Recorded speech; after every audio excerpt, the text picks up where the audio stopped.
Good evening, everyone, and welcome to Dangerous Connections, the live reveal. With me, I'm your host for tonight, Benjamin Lind, guest host on Yannick's channel. Yannick, you can see on the other side, sitting in Switzerland. I'm sitting in Germany. And tonight, we're going to reveal what Yannick has been done for the last 1.5 years. As we all know, a little bit of context, there are a lot of games that deal with espionage, starting with GoldenEye, the game that we all played, or that we have all heard of. Some of us grew up on it. But recently, quality of video games has, can I say, gone down the drain a little bit? I think it's fair to say, It's yes. fair to say. And everybody is waiting for the ominous Project 007 from IO Interactive Software. But other than a teaser trailer a couple of years ago, there has been nothing. It has been relatively silent. So Yannick here has used this time wisely. And out of one project and another project after that came Dangerous Connections. Yannick, tonight we are here to speak about the game, what it is about. We are here to show you some images, and you brought the teaser trailer, Yannick. Exactly, yes.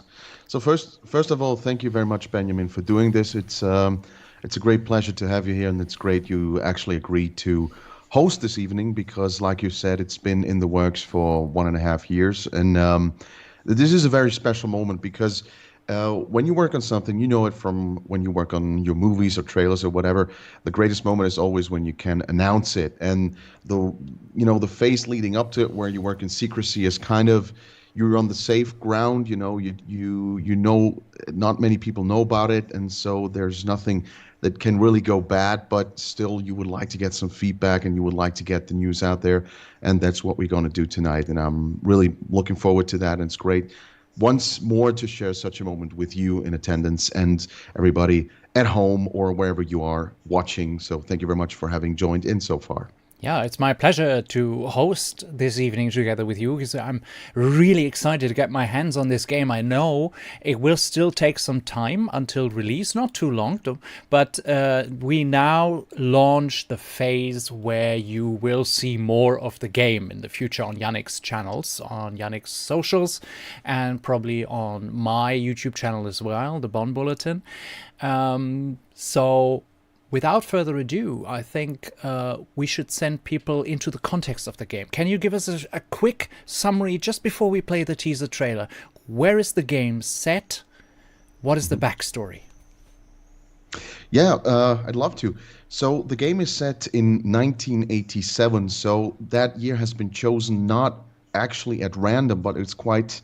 It has a context. This is shortly after the Reykjavik summit, where Gorbachev back then and the former U.S. President Ronald Reagan have met to sort of, go more into the direction of nuclear disarmament, where the Cold War sort of was cooling down.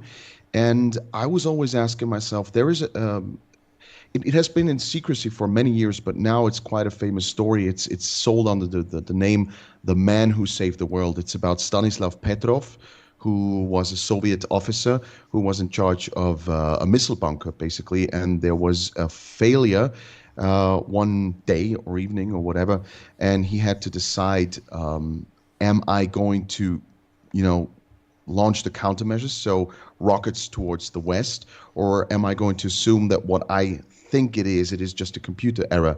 And fortunately, he did not launch counter rockets. So, and it then, of course, turned out that the whole thing was really just a computer mistake, a computer error in the end. So he didn't launch the counter measures or rockets towards the west. And so you could say, in some sense, surely World War III was prevented by that. And I was asking myself, well, what if there were more stories back in those days of the Cold War that never, became public, but that actually happened? So it's kind of a blend between fiction and reality. So the setting is realistic, is real. The locations, they're all mostly set in the Soviet Union, in the former Soviet Union, different locations there. The locations themselves are made up. Actually, they're inspired by real places, but more like in Switzerland, parts where I live and where I know. But we'll talk more about that later, and I think that's the most important context. So to sum it up, 1987, Cold War setting in the Soviet Union. Dan Morris is the agent that you play. He's nicknamed the Moscow Mule because he specializes in operations behind the Iron Curtain. He's also quite capable in speaking the language, or the languages that were spoken in the Soviet Union. He knows a lot about the culture and everything, so he's really good at that, and he's like the big joker up the sleeves of the service. And he has to conduct the operations back there because there's a massive problem brewing that, again, could potentially harm world peace. That's the setup. Fantastic. And it's a first-person shooter. Exactly. No multiplayer, I guess. It is just a single-player campaign. And, well, I think without saying any further, because we will go into details as well, let's show the teaser trailer. Enjoy, people. Enjoy. Look, British spies failed. The Italians have lost contact with their operative. The Germans we cannot trust. And we don't even have to talk about the French. So I guess it's up to us again.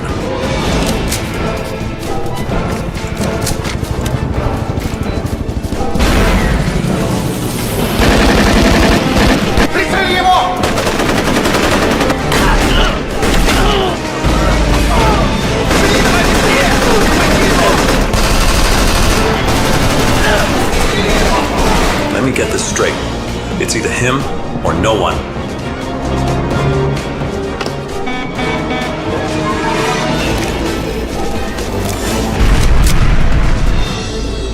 You are never going to see the light of day again. I promise you. Этим выступлением в Рейкьявике старый дурак окончательно похоронил себя. Сейчас наше время.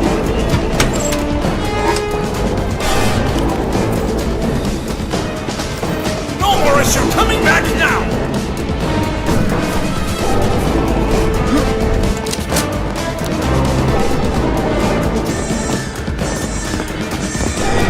Die well again, Morris.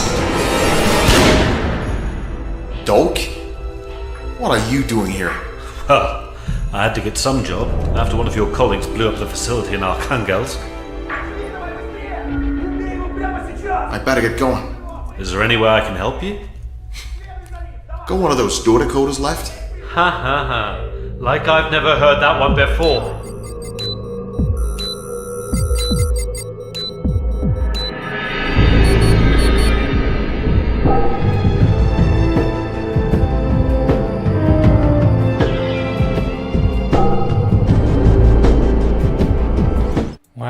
Well. What a masterpiece, I must say. And Excellent. I mean, I got back to you the minute I saw the preview, and this Dr. Doak scene. Holy, I was smiling for like about an hour, and then I went outside and on the bike, and I was still smiling about this brilliant piece of dialogue. This brings back so many memories. Oh, yes. I mean, it is rarely said about a game that hasn't even released, but already this scene is iconic in its own right. It's fantastic. I mean, thanks a lot. I mean, you got to imagine how I felt. I mean, we have a couple of guest appearances in the game. I mean, I always felt like if one day I was to do a game, I would love to incorporate some of the people that were behind the development of games that we've enjoyed. And of course, Dr. Doak being, you could say one of the spokespersons of GoldenEye, who was one of the lead developers and who had a really important role in the game. And I mean, you said it in the introduction that it was a game that had such an impact on us, and to have him, not only the likeness and that he also provided some voice lines, in this game that we are doing. It's completely insane. I still can't believe that we could make it happen. We have other guest appearances as well. We have like for the people who saw your interview with Jeff Timoshuk on your Bond Bulletin channel, which was a great interview, and you also talked about his involvement in the game. He's also there with the likeness. We have Ed Lima, another James Bond video game composer, and a couple of more people you will be able to see on our homepage. Yes. Absolutely. Yes, if you want to know more about the game aside from the live stream now, you're welcome to visit dangerous-connections.com. I think you put it in the description as well, so that people can hop over there too. Otherwise, on all the socials. If you have any questions, pop them in the chat. I have the chat here on my tablet, so I can relay any question to Yannick, who is of course focused on answering your questions. And I have a lot of questions as well, because when I want to go out and buy a game, first of all, I need a teaser trailer. We now had that, so that's a really good start. But then what I look for is actual gameplay footage and how is the game made, what can I expect, and this is what I said in the introduction. A lot of games don't capture my attention because the setting isn't right, or the first or third person perspective is not what I like. First person is really what I like best, and I like shooter games, I like strategy, so this is really what I look out for. So I will ask my questions from the position of a gamer, all the things I want to know. There is already a question in the chat by Commander Martin. How dangerous are the connections? Exactly. I knew this question would come up, yeah. What connections? What are the connections? Well, the connections, of course, are... So I'm really interested in the whole Cold War era of our history, and we have talked about this many times. Of course, we being longtime friends, we've shared our mutual fascination and interest for the Cold War era, which, some people argue never really went away, that we're still now at least back in sort of a Cold War phase. So it becomes very fascinating. And the dangerous connections actually are, in those times, and even nowadays, even more, you read that a lot about spies, about double agents, and that's basically the dangerous connection. So like I said in the introduction, you have Dan Morris, who operates mainly behind the Iron Curtain countries, so in the Soviet Union, and what he does is he also relies on connections with other double agents, like in the GDR, like in different Soviet places, and you never know which connections actually help you along in your mission, and which connections might be dangerous, like I said. So that's kind of the open title. And also, dangerous connections, you could make the point that it's quite a broad term, but that has a special idea behind it. Depending on how well this game does, let's say financially, of course, if there's some profit in it, if it not only breaks even or is maybe even losing money, I want to make this a series, like similar in the style of Rainbow Six, where you have like Rainbow Six as the main title, and then you have like Rogue Spear, Vegas, and so on, and then it could become Dangerous Connections. This is the first installment where you are conducting your missions in different parts of the Soviet Union, and then I have a couple of special interests that I would like to make different installments on. So I could imagine one of the next parts, if it were to happen, could be taking place entirely in the GDR, which is also very fascinating. It is. One that could dabble with certain terrorist groups like the RAF, which was a German sort of anti-government terrorist group, or the IRA and so on, and you operate in these things. Very, very interesting. Chaos Lupin says, it's great to have this type of announcements in these dark days for Bond fandom. And John W. says, amazing, is this a PC game? Yes, it is a PC game. It will not be a console title. It will be a PC game. Or is it possible for consoles? I wouldn't exclude it totally. I mean, first of all, we're going to focus on PC release because that's the most manageable, Right. and that's what we develop it on. And you also mentioned in the beginning that we will not have a multiplayer, and that has a very simple reason.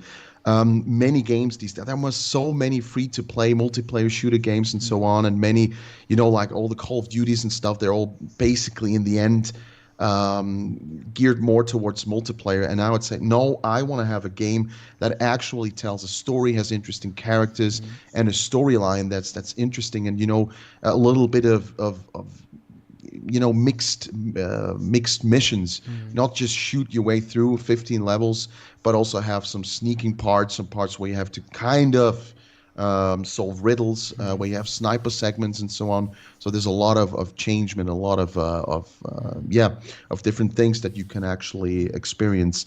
And now back to the question, it's mainly geared towards PC, but if down the line, I mean, we never know what happens, if we find maybe some sort of investor or company that wants to get involved and we can make a good deal somewhere down the line, it's absolutely possible that we could do a console port. I would love it personally because, again, it opens up new doors and more players can actually play it because not everybody's playing on PC, of course.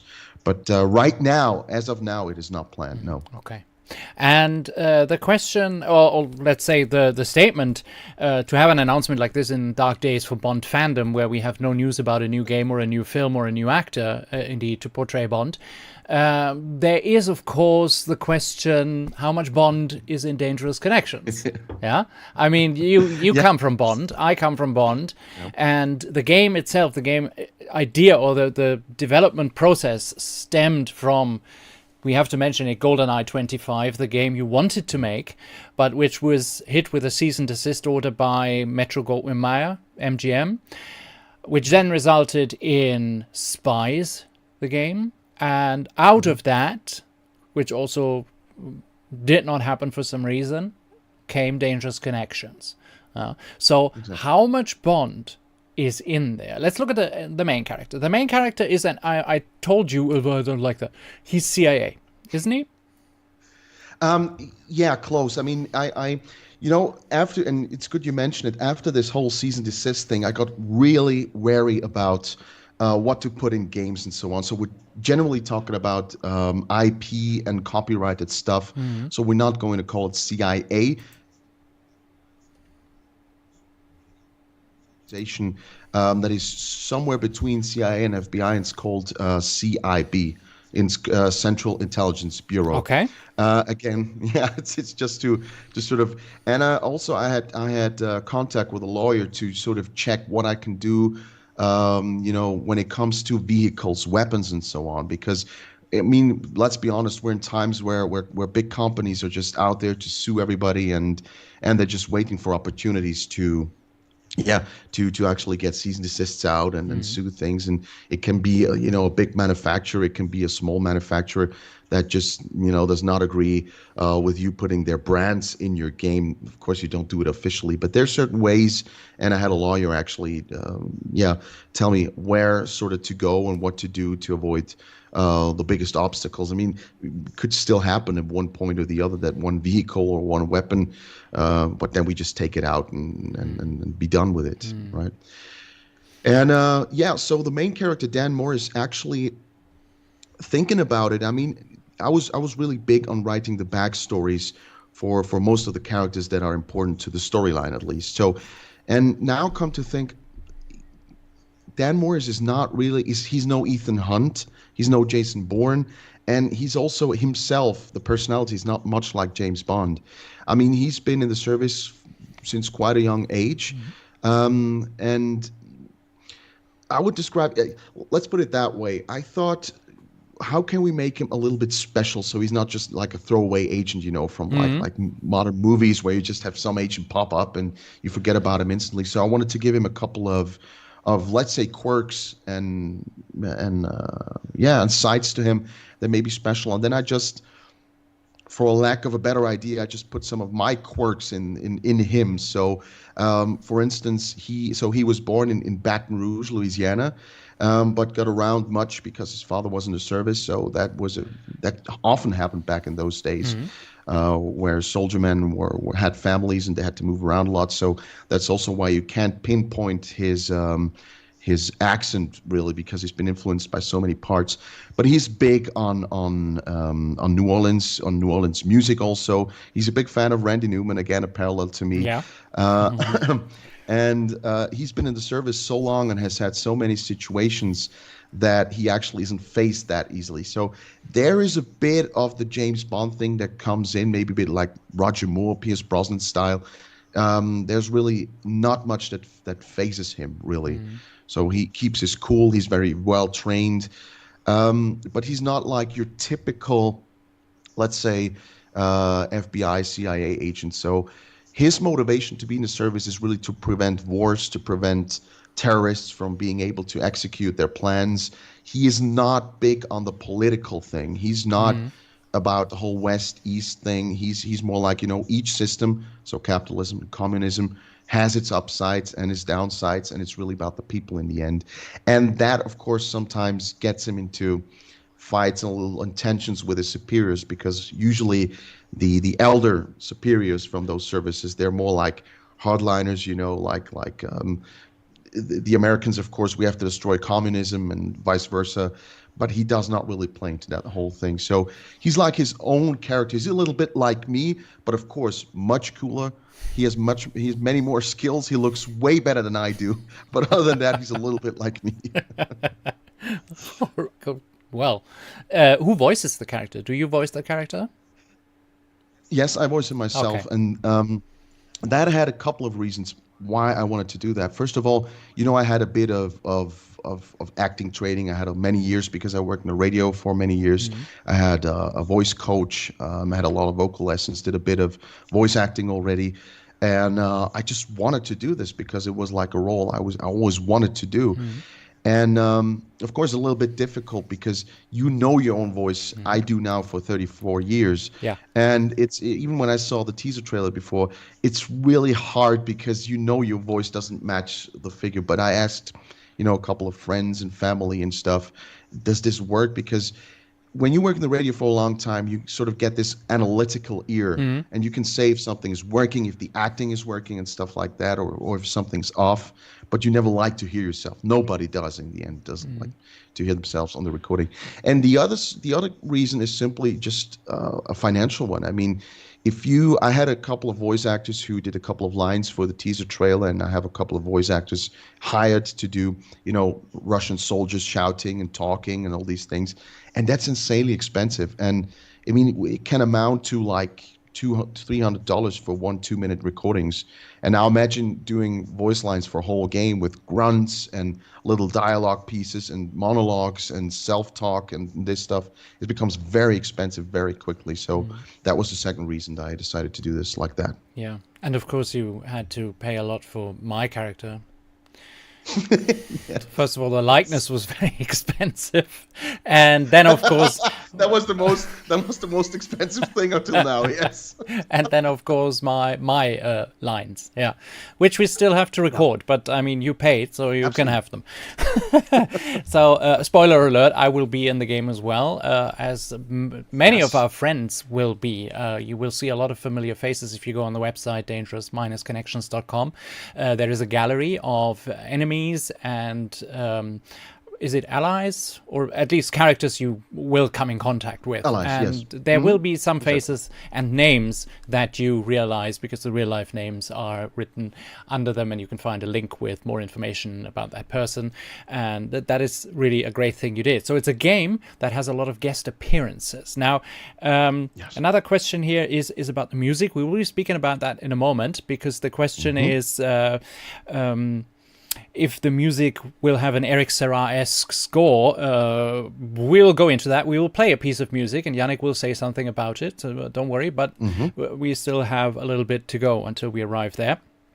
And yes, I just see it in the second comment in the chat. Yeah. Yes, I'm a massive Eric Serra fan. That's one of my all-time favorite composers, really. Yeah, that's true. And the music will be like that. I mean, absolutely. If not even achieving or trying to be superior to what Eric Serra did. When I listen to it, yeah, because you expand on what is already there. You expand what Eric Serra did in GoldenEye. You take the sounds, you take the originality that Eric Serra brought, and you expand on it. And you have done it for years. So you are both the programmer of the game, you are the composer, and you are the main character. What more do you want? It's the classic fan film thing. But now we are in a digital age where basically a dream comes true. When you want yourself in a game, put yourself as an agent in the game, voice him, do the music, and you've got a fantastic product, a passion project, which is really great by a fan. I mean, people, this is a fan. Yannick, who is sitting there, he's a fan. He did this with his own money, with his own time. He basically never left the house. Yeah, pretty much. Yeah. And whenever I want to speak to him, he's no time. I'm working on the game. So this is the amount of passion that goes into it. There is not a big company behind it, not a big studio.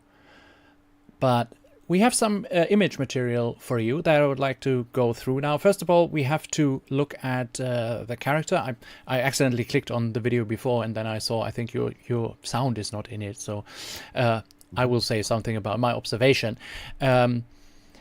What I really like at this gun pose is he looks like a stylish man. Modeled maybe after Pierce Brosnan. He has sort of this middle-aged, almost madman-like character design, and it works really well.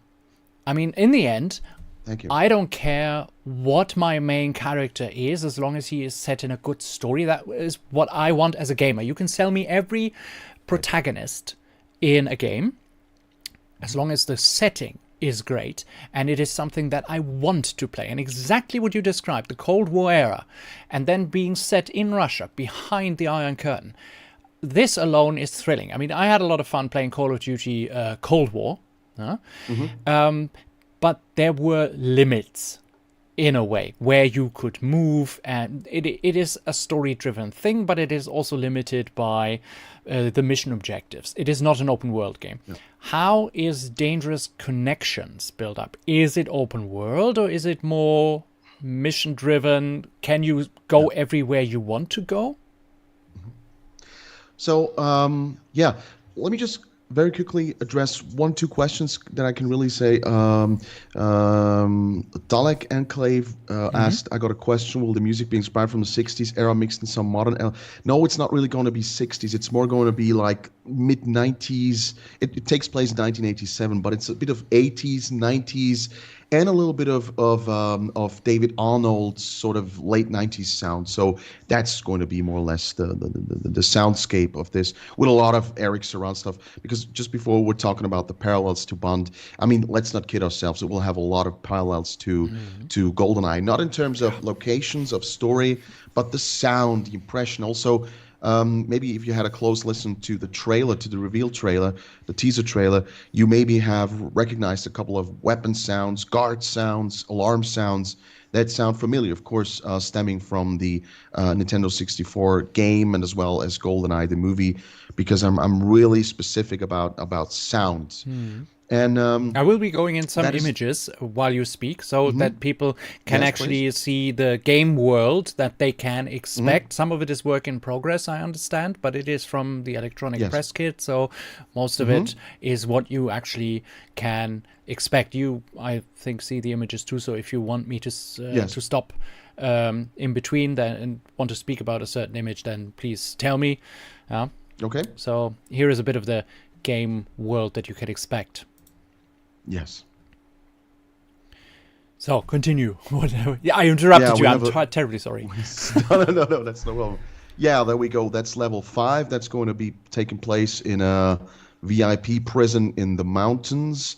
And afterwards, there will be not a skiing sequence, but you will actually go down in one of those, I don't know if they were experimental, they were used actually by the Soviet army, sort of a propeller a propeller-driven bobsled. So that's going to be an interesting mission. Yeah, and you have the helicopters as well. We have a little bit of a delay. I hope I don't come in too late. Oh, no. But all of this must have been very, very meticulous work. I mean, how long does it take to, for example, create a forest like this? Well, when you don't have a massive studio like you said before, I do most of the things myself. What I can do, I'm not big on programming. I have one guy hired. I would like to give a shout out to him, Arsalan, based in Bangladesh, and he's a great guy. He's been along with me for 1.5 years. When it comes to programming, he does most of it, and he really brings everything together. I provide the story, the dialogues, the music, the sound effects. I do the level designs because I have very specific images in my head of level designs and how the levels should look, so I can take that on myself. And to answer your question, of course, like I say, when you don't have a massive studio where you have like 2 to 3 people just dedicated to just doing 3D models, you rely on assets. And there's always the danger of actually having this I mean, there are games that just scream at you that you're using pre-made assets because they don't always mix and match.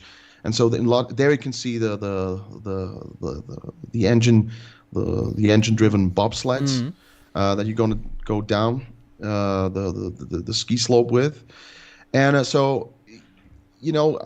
like stuff like, especially generic stuff like trees, like foliage and stuff like that, you buy from assets, and then you just insert in there. I would say a level takes approximately 2 to 3 months to make, because there's a lot of stuff that goes in there, a lot of details. I'm very big on details, so that the computer, when you have computer screens around, that they actually have text on them, and like little foliage and stuff like that. That it really the world seems used and alive and not just sterile and flat. That's something that's very important to me. And it's fun. The Russians seem to be quite rich when they have a retreat in the mountains. So you said it's a VIP jail. They even have a pool. Exactly. Yeah, that was a project that was built. Again, this has a backstory to it. I mean, you're absolutely right. You would say no way on earth. Back in the Soviet Union, where they hardly had any money and the economy tanked, especially in 1987, they would build such a thing. But it was also financed from other countries as well, like the GDR, like Cuba, and so on. They threw in money as well just to have really a VIP prison for VIPs of their countries, so they can say they were imprisoned, but really.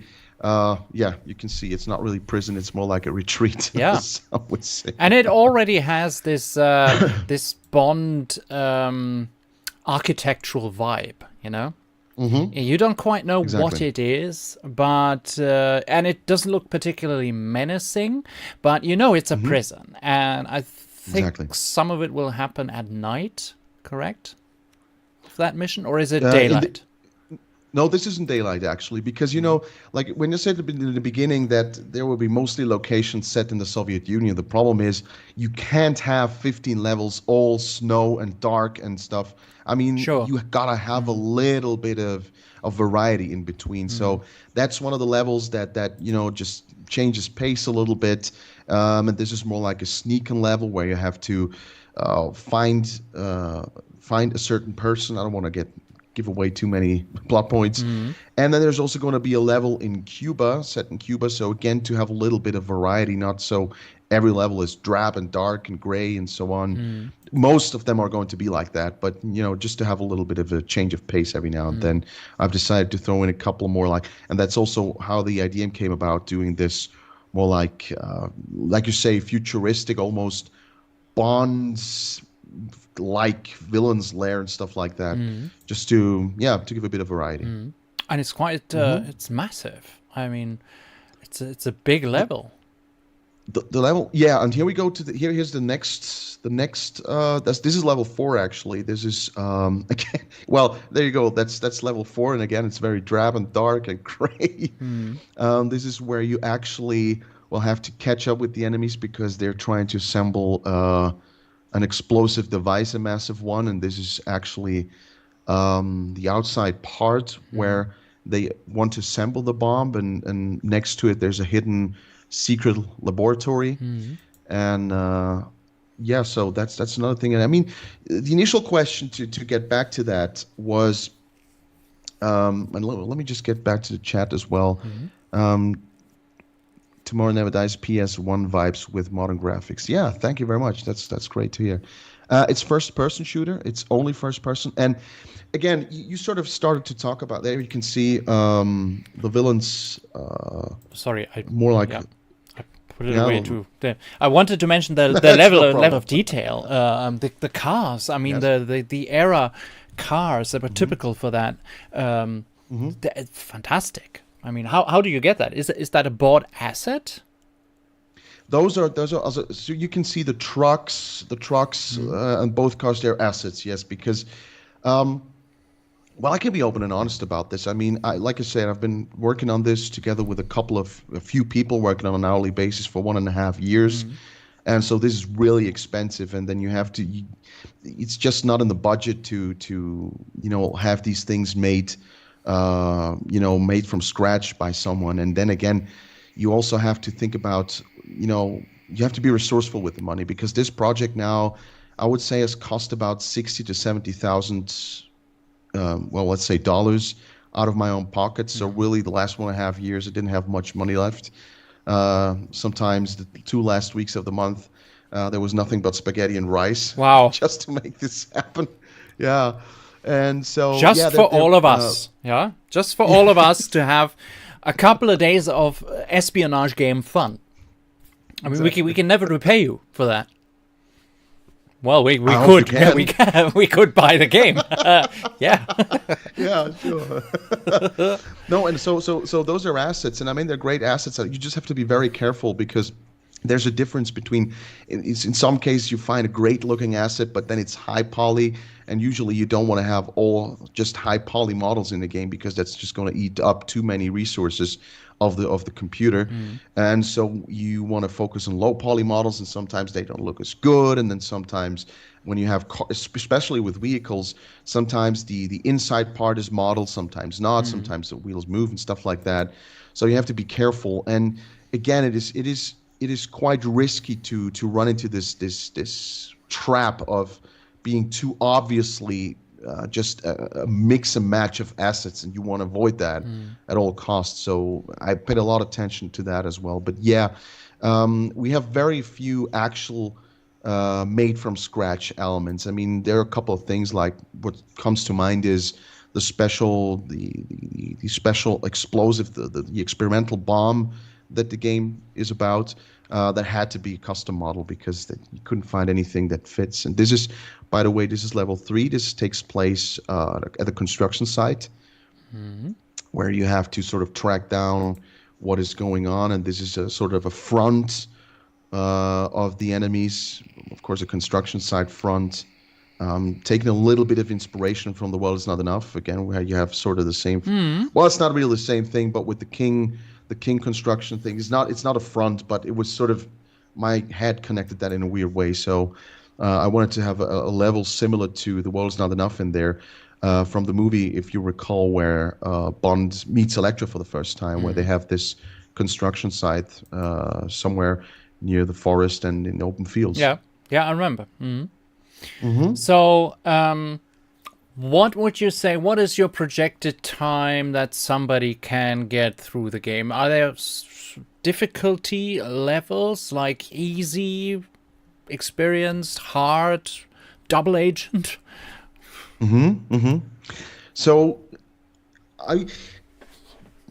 let me answer this question with saying something beforehand. You said in the beginning that gaming nowadays has sort of declined. It's changed for sure.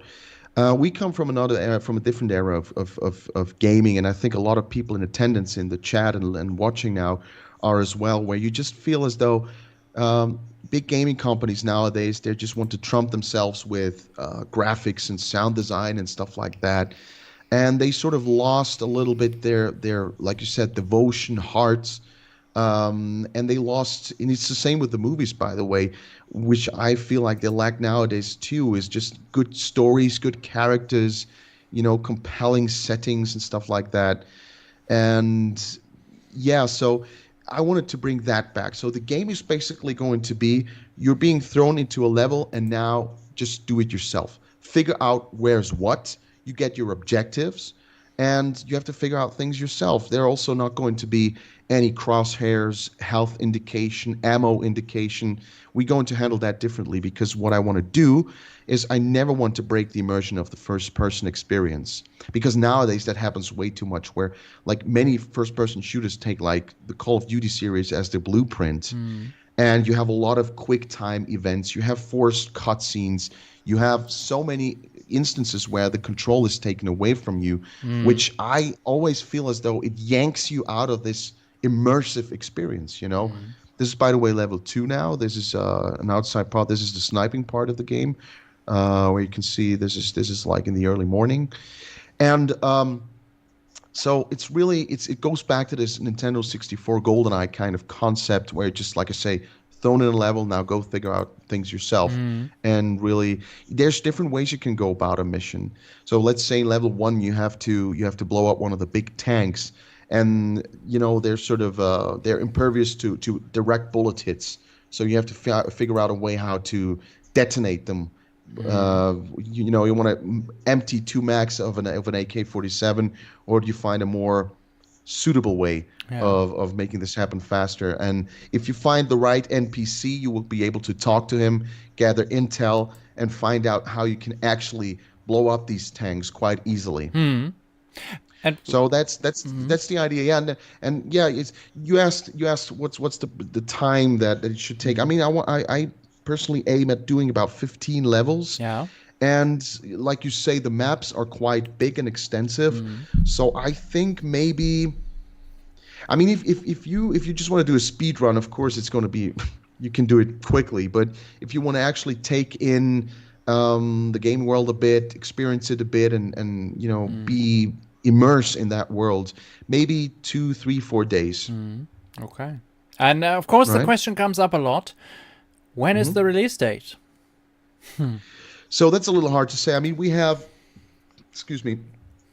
like a time schedule, and so tonight is the big reveal. So this is the big first step, and I'm also looking forward to now being back in the game, so to speak, for lack of a better word, where I can, do more live streams again, making-offs, music making-offs, show material, development material on social media and on the website and so on. So that's really, now begins an exciting time because, like I said earlier, developing a game completely in secrecy is not a lot of fun because you're on your own, basically.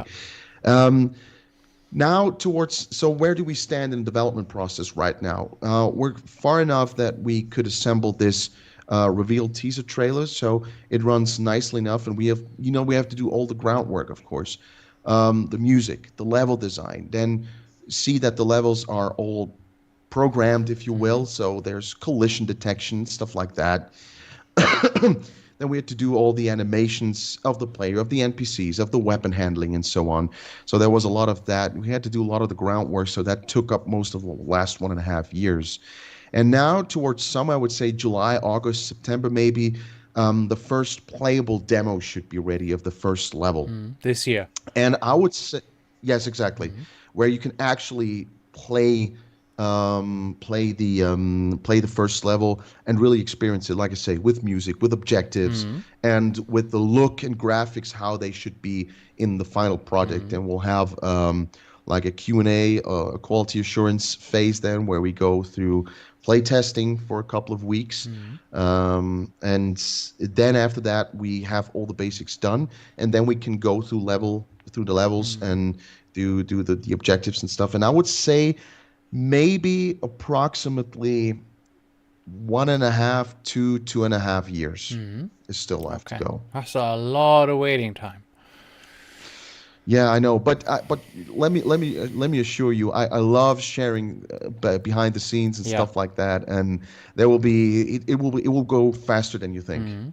There's a question by Zen. Have you considered receiving extra funding via Patreon? Some indie developers have found success using it. Have you ever thought about it? Yeah. Yeah, well, of course, when you have so much money put in something, and you have when I started this project, I said I'm going to invest about $1,500 just to make sure I do not quit this project at the first sign of problems. And believe you me, I mean, game development is like that. You have 2 weeks of misery, one day of success and great times, and where you say now it starts to come together, and then more problems appear, and then it's 2 more weeks of misery, followed by one day of a little bit of a successful great day, and then again it's 2 weeks misery. So really, there are a couple of fun times, but overall, it's really it's difficult and it's strenuous. So. Of course, you think about all the venues that or all the possibilities that you could use to find financing, and doing like a fundraiser was out of the question for me up to this point, because there's so many projects announced these days, and so many things don't get done, or they don't turn out the way they should be, and then the people who back those projects with their own money, with their hard-earned money, they're disappointed, and there's a lot at stake when you kind of when you owe these people something. So that's why I try to go by myself as long as I can. I see more of an option where maybe when you could get a good deal, maybe a publishing deal or something, or an investor or a company that maybe chime in, or that would be able to provide some development force, or maybe a certain amount of funds, just so we can speed it up. Because another important thing to say about this project is that the people who work for me, so Arsalan and a couple of animators and so on, that's not their main, it's not their main project. They have other things on the side, because I cannot hire them full time, of course. And I have a budget of about, I would say, $1,000 to $1,500 a month. And when there's a lot to do, the budget just is, when it's used up, we got to pause. And I have 2 jobs, day jobs, breadwinning jobs. So I only have time in the evening and on weekends and in my holidays. So the development speed is not as fast as I would like it to be, but I'm still very happy and thankful and grateful that we can do it at all, But there's why I hope that people have the understanding that it's not going as fast as we'd like it to. But maybe we'll find a good venue, or like I say, a good deal or something, where we have some more funds. I will be able to hire those people, more intensely, and that we can actually speed up development even more. Yeah. There are 2 questions regarding characters and dialogues. The first one is by Roman. They're both from Roman. Are there Bond girls in hyphens? Are there women in the story? Who are the bosses or the bad guys? Can you tell us something about that? And will their dialogues be spoken or written? So, I remember there was a question way before I failed to answer that. Is another thing is going to be, is Dan Morris, so the main agent, actually a ladies' man? I have to say no, he's not really. He's focused on his missions, and he's also not, like, that again is something that deviates from Bond. He's not like your one-night stand kind of guy who wants to get the woman. He's very happy and just content with life, with his job and on his own, and he wants to avoid female contact as well as he can, because he's like, to reference a German comic that we both know, he's like a solo guitarist. Okay, yeah, I understand. So, but having said that, there is actually going to be a vital female character in the game that has a connection to one of the allies, of the Soviet allies of Dan Morris. And there's an interesting little story twist that will actually make her sort of fall in love with the main character. But then there's another dynamic that develops between the two of them. So that's again a little bit of detail and depth. And then about the bad guys, they have to tread very carefully, because in sort of the middle of the game, there's going to be a plot twist, and I have to be careful not to give this away. No, so don't. Don't give it away. There are a couple of bad guys actually in there, and let me just say, it's not all like it seems. And let's leave it at that before I give away too much. There are dangerous connections. Exactly. There we go. Very, very nice. Yeah, I really enjoy what I'm hearing. I hope you too, people. And from the rate the chat is going, I can see anticipation building, definitely. And what engine was this done in? What tools did you use?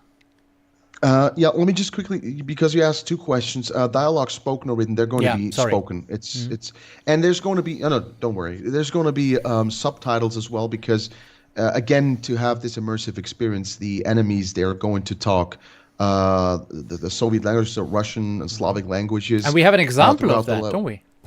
Yes, please, go. Вам нужно убедиться, что все пушки заряжены и готовы. Возьмите несколько ящиков с боеприпасами и подготовьте все. Также нам понадобятся мины и пару винтовок дополнительно. Идите.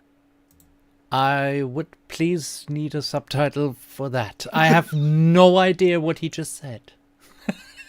Due to the delay, I couldn't hear it well, but I think it's the voice line where he talks about this is one of those commands that he gives to one of his soldiers, where they actually have to get a crate of ammo and do it quickly. That's basically the summary of it. So they're going to be subtitles, and of course, some of the enemies occasionally they're going to talk to Dan Morris in broken English, of course, when they address him directly. But just to have this experience, like I think the Hunt for Red October, they did it quite well. They had this seamless transition where at the beginning the characters are talking in Russian, and then they very, very slowly change into English without accent. So you think you're hearing Russian and you understand it, but I found it a little bit risky to do that in the game. So they're going to be subtitles when, for instance, you walk by two NPCs that have a conversation. We're going to have subtitles, of course, in different languages. And speaking about languages, the game is, as of now, we're going to do it mainly in English. So it's going to be in the English language because that way you can reach most people. But maybe, again, you never know what happens. We can translate it into different languages as well. And now, what is this built on? What engine? So the go-to engine nowadays often has become Unreal Engine, like 4, or now, meanwhile, it's Unreal Engine 5. But since I have to do a lot of this stuff in this project myself, there was a phase like a couple of years ago, 10, maybe 8 to 10 years ago, where I sort of dabbled in trying with different engines, and I always found the Unreal Engine to be very inaccessible. Of course, when you have a bit of experience and you're a bit talented, unlike me, you will find this quite easy to work with. But I then stumbled upon Unity, and like I said, 1.5 years ago, did a couple of tests and had a couple of tests set up so I can actually see if I can achieve what I want to do. I found there's a really good experience to work with Unity, and so I decided to go with Unity. And in the end, it's always what you feed the engine with. The engine is just a vessel of code and stuff. But if the stuff that you feed in is bad, you can use the best engine you want. It's not gonna make it better. So it's Unity, and it's the HDRP version. So this is going to be a better looking, because when you use the built-in engine, it tends to look a little, lo-fi. You can get nice results out of that. And there's one very famous example of the Unity engine being used, something comparable, Escape from Tarkov, and that looks great. So it does, yeah. I say, exactly. And so it's going to be Unity. Now, right now we're in version 2022, HDRP version, and it's really going well so far. And Dalek Enclave has just asked, are you accepting volunteers? Depends. So that's another important message. If people are watching or seeing this, maybe see the live stream afterwards. If you think you can bring something to this project, or if you have questions, or what's always great if you want to report on it or have me on as a guest somewhere, I'm always happy to be there. And if you have an idea or want to offer your services, please get in touch. You find a contact form on the webpage, dangerous-connections.com, and I'm always happy to reply and to get in touch with you. And there's going to be a couple of like raffles, because like you see, I have already printed a couple of polo shirts. I'm going to, give away a couple of those, and there's also going to be raffles or little quizzes where you actually can win, or what the prize will be that will have your likeness in the game as well. So there's a lot planned for the next years. Very nice. So it's a game from when we all participate from the community for the community. Right. And just when I saw these last images with the tanks, let me show them again, and especially this close-up here. How much of Dangerous Connections can I drive? Good question. So in the first level, you already be able to experience that a little bit. So you're going to be able to drive a typical Soviet 4x4 vehicle. Again, just to be on the safe side, I'm going to avoid to name companies or brands, but you will recognize the shape. So also that's another safety measure that we took. That with the vehicles that we have in there, they don't have any brandings and stuff, but the shapes and so on, you will recognize it. And so you will be able to drive a 4x4, a small truck, and a tank, but not one that shoots. They're like tracked vehicles that were used for transportation of troops, supplies and so on. You'll be able to drive with that, and you will also be able to like get on the back of a scripted large truck, hide there, so you can actually get to the next part of the level without having to walk all through this Siberian outskirts. Because that's going to be a bit drab. But then again, it's always game design. It's always, are you going to make it realistic? Because the first level has evolved quite a lot. The first, there was just basically you walking 5 minutes through the Siberian outskirts to reach like a train station where you had to do a couple of things. And then when we sort of progressed in development, I was playing this level and I said, if people are going to buy this game, and the first level that should take you in it, that should sell you on the game, is just you walking for 5 minutes through a gray, drab snow landscape. Yeah. That's not really. No. And then, we had like we had these great game developer ideas that you have. Wow, we're going to increase the action. We'll have a helicopter flying above you, and then we're going to add a couple of enemies that you have to shoot on your way. Yeah, well, that doesn't make it much better. It's still just walking through snow landscape. Yeah. And okay. Yeah, you have a little bit of tension with a helicopter flying above you, but it's not selling you. So then we decided to add like the picture you just showed, the tanks, another military base, and then another couple of other bases, just so there's a little bit of things to do, because otherwise it will be just too boring. And then throughout the level, there are going to be more vehicles that you can actually use. Let me think. The snowmobiles, I think. Yes, snowmobiles, and then those things that we saw on level 5, these motorized bobsleds. I think they're called Aerozan or something like that. The name has just escaped me. And so that is that, and maybe, but I'm not sure if we're going to do that yet. So you're going to be attacked by helicopters in one of the levels, and maybe if it goes like the way I plan it to, there's also going to be a mission where you mount one of those Soviet Hind helicopters and go after some enemies and have to shoot them with rockets. But look, again, nowadays you have so many possibilities. I mean, there are assets and codes and stuff for everything that you can put in a game. But it's more difficult to actually restrain yourself and just put in there what's really good. I mean, everybody can put a helicopter in a game, but is it going to feel good? Is it going to play well? Yeah.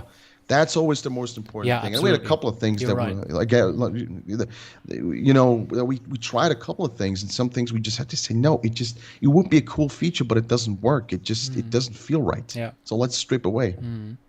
What feels right though is the amount of detail you put into certain animations. I'm speaking about our favorite topic, guns. And I have several animations prepared for tonight, the pistol, the machine gun, and a very special one. Let's look at the pistol first. Can you tell us something about this one? Yes. This is a Soviet pistol, right? Is it a Makarov? Is it built after a Makarov? No, this is Makarov is also in the game, but this is a Tokarev. So there were basically two Soviet officer pistols. The Tokarev was also mainly used by officers, and yeah, that's the Tokarev, and it also has the same sound effect like it used to have in the Nintendo 64, the D3, the Dostave. Yeah. And because it's basically the same thing, it's not silver like in GoldenEye, but this is the actual model how it looked in real life. So you can see those are all custom animations, and that's another important thing to point out, because some people may get a little worried. Well, you're not going to have a crosshair, and you're also not going to have an ammo count and a health bar. How are you going to know like how many bullets you've got left and how wounded you are? We solve this by actually the guns you. Basically, like in real life, you have to count how many bullets you shot. And then there's also, with every weapon, there's an inspect function. Yeah. So the inspect function will be you take out the magazine, and then you will see, are there still bullets left in there or not? And you put the magazine back in. Health, after the health drops a certain amount, you will see blood splatters on the screen. You can see it in the teaser trailer. By the way, we're going to upload that separately, so you can watch only that if you don't want to rewatch the whole live stream afterwards. And yeah, the crosshairs, basically you're just going to have to aim as good as you can, or you're going to have to use the the zoom function. Okay. Let's look at the machine gun. Can you tell us something about this one? What kind of model is it? This is the Scorpion, or like it was known back in the N64 days, the Club. Ah, yeah. But in our games, it's going to be a little better than it was infamously known for it in the GoldenEye 64 version. Again, cycling through all the animations that were done, from scratch for this project.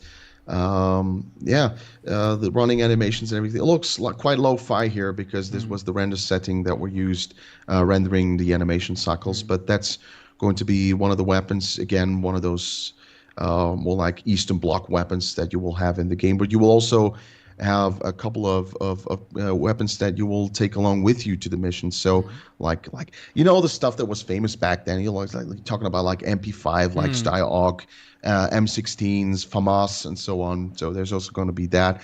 And what I wanted to have is I would say 7 to 8 variations of the AK, because I find it boring in shooters where you just have the same AK model every single time an enemy has one or you find one. So we'll have the shortened AKS-74U, we'll have the AKM, we'll have the AKS, and so on, and then with different stages of like damage and warness and so on.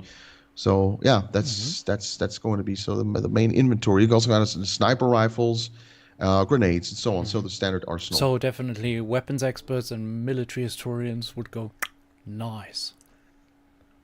Hopefully, yeah, very nice. I recognize that. Nice. Yeah. Nice. Yeah, maybe they will, because like I said, I try to go for realism as much as I can, but then again, it should still be fun. Yeah. So maybe you heard it in the trailer. It's something that one of my pet peeves nowadays is that in many games, the guns just sound like very weak. And my favorite era of gaming and movies especially is the 80s and 90s, where the guns always sounded so fat and boomy, and that's what I wanted to have. So that's maybe what historians will not be okay with. Also, the sniper, the silenced weapons, where it's this thing is not like a silenced weapon sounds in real life, but it sounds great in movies. Yeah, so we'll have it in there. Yeah. And there is a particular interesting gun, I would say, the lighter gun. Tell us something about the lighter gun. Here it is. So let me just see if I have. Yeah, I don't have my Zippo. So everybody knows the Zippo. And just one day I was playing around with it, and you can actually pull out part of this of the Zippo, which you would use to refill. Show it again. And I thought, well, this could be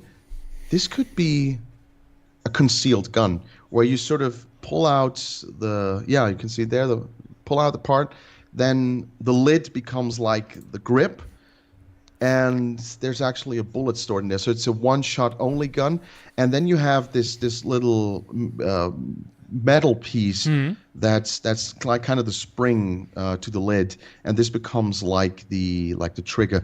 Let me just quickly, I have a Zippo back there. I can show you real quick. I would love to show it to you. Wait just a Please second, do, please do. How do you come up with ideas like that, people? I mean, I'm not a game programmer. I couldn't do it. I admire what Yannick does, really. Hope you heard It's that. always no, I didn't. Too bad. It's always great to walk off in a live stream. I said you smoke way too much. That's what I said. Yeah, that's And true. smoking That's is also not going to healthy. No, of course not. But there's going to be a couple. So we don't have this auto heal system in the game. There are going to be a couple of ways you can actually heal yourself. It's through pills, it's through smoking, or through a sip from your flask. Or like Metal Gear Solid, you can decrease your health by smoking. It happens in Metal just Gear the other way Solid. around. Yeah, exactly. Yeah, right.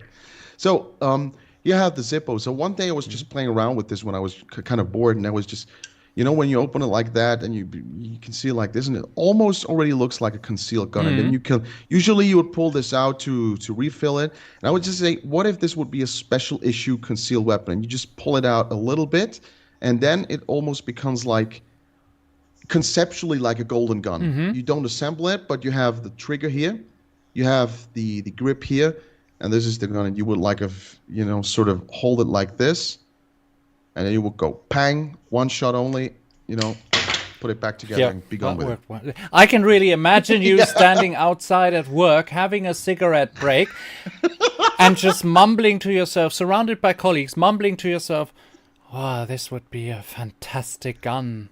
I can see it. I can see exactly how it works." And one of them in the distance says, well, that's it. That's about as much as I'm comfortable with. Call them. Call the guys that pick up people. I mean, yeah, but ingenious. You have to think of these little things. I mean, spy agencies came up with a lipstick gun. Yeah, exactly. Or a pigeon that had a camera attached to its feet. Right. So... And it's quite difficult at the same time to come up with sort of new things, because like you say, I mean, many things have been invented, the wildest things that you can imagine, button cameras and stuff, whatever you can say, or like hidden recorders in cigarette boxes and stuff. And I didn't want to copy something. I wanted to come up. Maybe this existed. Maybe this was a thing at one point in time, but it was the only thing. And I mean, if Nightfire was just mentioned, or when you think back to games like No One Lives Forever, or whatever, where you have just a slew of interesting gadgets and very original gadgets, it was quite hard to come up with something original. And I hope this does the trick. Speaking of coming up with something original, we have to speak about the music. Obviously, the music, and as we said before, and we established before, it will be a score leaning towards what Eric Serra did in GoldenEye, but it will also have David Arnold elements. And you provided a piece of music for tonight's live stream to get people excited for the music. Of course, there has been a question when the soundtrack will be released. I guess somewhere along the lines when the level editing is finished, but now we have a piece to listen to. I would really, since I know your music and I enjoy it a lot, I would say we just let it play. We let people alone with it for 2.5 minutes or so, because this is music to be enjoyed, and you can imagine being in the game world that you just saw. We showed you images, we showed you the teaser trailer, and now we show you a bit of the music, but that's not really showing it for your ears. So please enjoy, and then afterwards we can speak about the process of doing the music for Dangerous Connections. Enjoy. What level is this? What was it? Level 3, I think?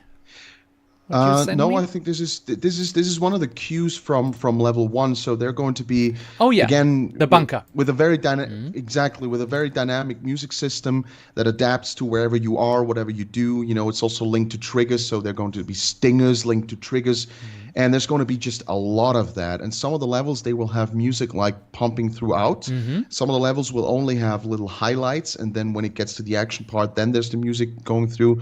And this music piece that you will hear in just a couple of seconds is actually from one of the parts. So there's a lot of more like when you're in the outside parts that we saw on the snow and everything, there's just going to be a lot of low sounds, again, like Eric Serra and so on. And then when you get into the more technical parts, like the near to the labs and those corridors and stuff like that, there's going to be this music that is not... well, I want to say it's not a coincidence that it sounds a little bit like a movie we all love. With that said, let's enjoy level 1 music.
So, this was it. Yeah. Right. I'm sorry if you heard some noise in between. That was me, although I turned everything off. Like a proper person. Can you hear me now? That's weird. I literally turned everything off. But what I was doing was, of course, somebody enjoyed like a fine wine. Yeah, this is what I'm doing with my Campari. And I needed a refill, so I thought it was safe to do so. Absolutely. Apparently it was not. But okay. Yeah. Mm-hmm. Yeah. Always the drunken host. Yeah. That's me. Yeah, so, I mean, some things we got to keep. Yeah, I mean, it's 1987. Absolutely, absolutely. There's always 5 o'clock somewhere. So, going into the music, can you take us through the development of the music? Was there some music before you actually started to do the game? And are some levels driven because you have music in your head where you say, oh, it builds a surrounding? That's a very good question, actually. So let me put it like this. The reason the game exists is because of music in the first place. There are like two reasons. First of all, like my work on games has been a very bad experience latent one, because I've worked on about 7 to 8 projects all throughout the years, the last 15 years maybe, and none of those projects ever came to fruition or was actually released. So there was always a lot of time and money and energy invested, and nothing ever came out actually. And that's so frustrating. And after the last one got canned or whatever the status is, I just thought, you know what, now I can either again try to find some project and again maybe invest a couple of years work and then for it not to be continued or abandoned or whatever, or actually the only way to make sure that something gets finalized and done is to do it myself. And actually the development of this game started at the point where I was sort of at the peak of the sound that I wanted to create. It is, like you said, this mixture between Eric Serra and a bit of my own things and a bit of David Arnold. I mean, some levels are going to have more of the David Arnold, Tomorrow Never Dies, There Was Not Enough kind of sound. And I was really just at the peak of that, and I just said, what am I going to do with that now? I mean, I can do an audio book, I can do like a concept album, but I have done that in the past, and I just didn't feel motivated to it. And I started to write a couple of pieces with those sound elements, and those first pieces were actually the cornerstone of what made me come up with pictures of levels. That's how the first level got made, conceptually and visually. And that's what led to then, going on with this game. And so there's not a definite way how to go about this. Sometimes I have visual ideas for a level and then do the music accordingly. And sometimes really it is the music that sparks something, that sparks ideas in the head, because, ideally, music always transports you into a world, and that world is, of course, going to look some way, and that is what happened in a couple of instances. And yeah, so I find it more difficult actually if you start with the level first. I had that with level that's where I'm at right now. It's the construction site level 3, where I wanted to have this construction site, and I struggle for some time. I have begun now doing the music, but I've struggled a bit coming up with a sound for that level. It worked out eventually. And to be honest, and to be very frank, I'm also going to reuse a couple of themes and a little bit of music from the previous project that was not done. I don't think it will ever get done. And because there were a couple of great pieces that I didn't want to go to waste, and they were all composed, in different segments and programmed so they can be used in the game with the dynamic music system and so on. And so there's a lot of that. So I'm going to reuse a couple of things. And then, of course, we have the themes, like what you just heard in the teaser trailer, like you just heard, is this da-dee, da-da-da-da-da-da, da-da-da-dee, da-da-da-dee. That's like the main theme of the agent of the thing. And then we also have like a theme for the bad guys, which I will feature in another video. Like I said, I will make a couple of live streams and stuff where I also go more into details of music and stuff. But that's basically the concept. Yes. Fantastic. So I've always enjoyed your music, and you know that. So I always comment on it, and you were kind enough to let me hear some of it in advance. And what I really love, as I said before, is the expansion on the Eric Serra sound, and finally getting a game where this is incorporated well, And so let me tell you what I'm looking for, what I think this is, Dangerous Connections. I think it will be a good mix of action first-person shooter, sneaking levels, where I really have to put my skills to the test. As you just told us, there will be no ammo display, so I have to count shots, which ironically often I do in games. So I actually don't need this display in the corner or something. A health bar I find rather good, but not so much a crossfire, because I'm like and I think I will have a difficult time playing Dangerous Connections in some levels, because I'm pretty much the go in and shoot everything kind of guy, Which, of course, will not help me in a sneak level where you are not supposed to be detected or something. This is usually when a game goes awfully wrong for me. Well, but let me tell you, there's a couple of examples where that's not. I mean, I agree with you. I'm not such a fan of pure sneaking levels that are like unforgivingly difficult if you're just caught by a camera somewhere or caught by one guy somewhere in the corner. You can't even see him and he's covered you and the mission is over. I'm not a big fan of that as well. So we're not going to have like these ultra hard, stealthy, sneaky levels. Okay, and good. I think you should be able to, like you say, you should be able to get through the levels going in guns blazing and still somewhat be able to complete the level. Maybe it will be more difficult, but still it should not punish you all the way back to I don't know where, that you cannot actually finish the level. Maybe in one instance it will be, but generally speaking, I'm not a big fan of that. And just to calm you, I think this is like the default setup without crosshair, without health indication, without ammo counter. But I think this will be also revealed. I can already sense that it's something is going to be mentioned by the playtesters, is that they actually at least want to have the option to turn on these indicators, like you said, crosshair and so on. If it's too difficult, I think my preferred way would be to have it without any HUD UI initially, but if you want some couple of helps, you can actually turn them on. And if all the playtesters will say, you know what, I want a crosshair, then it's going to have a crosshair. I personally think it's it takes a bit away from the immersion, but it's a small trade-off. I mean, it's something I would be willing to implement if like from 10 people, 8 say I want to have this in there. Of course, I'm not going to. There are things that I can compromise on, of course. And how about the intelligence of the enemies, the KI, so to speak? AI. Yeah, AI. Exactly. Sorry, I didn't want to be a smart ass, but yeah. But still, you couldn't help yourself.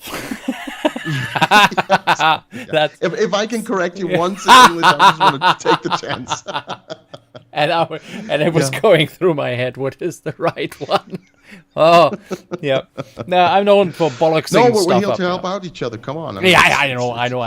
Yeah. I hope you will help me play the game and beat the AI. Yeah. But how clever is the AI? Is it? Can I adjust, or so can a player who is new to a first-person shooter game, can a person like that easily play the game, or do you have to have some experience in shooter games or action-adventure games? I think you'd have to have a very basic understanding and a little bit of the motoric functions to play it. But I think, like you say, my preferred option would be to be able to, adjust the difficulty level. So if you still want to, I think, again, going back to the days of great gaming and the great gaming titles that are still loved today, it should be a little bit of a challenge. I mean, if you just go through the whole game without ever bumping your head or without ever having to do a level a couple of times again because you fail, it's of course it aggravates you and it makes you angry, but that's part of the experience. Yeah. But it shouldn't be just hitting you in the head constantly that you can't get through. So speaking about the AI, and let me just quickly interject with a question from Jonah or Yona.